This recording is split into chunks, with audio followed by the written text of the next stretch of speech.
So this ceiling fan has officially quit working. So the light works. See, the switch, both of the switches are on over there. And this ceiling fan has officially quit working. The motor has completely burned out on this thing.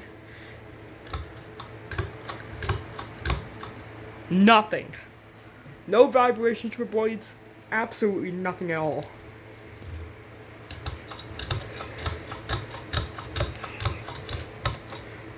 This thing is not turning on.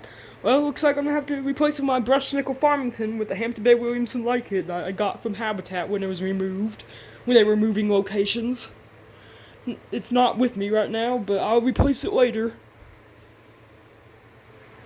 And I'll just be using that box fan for now on.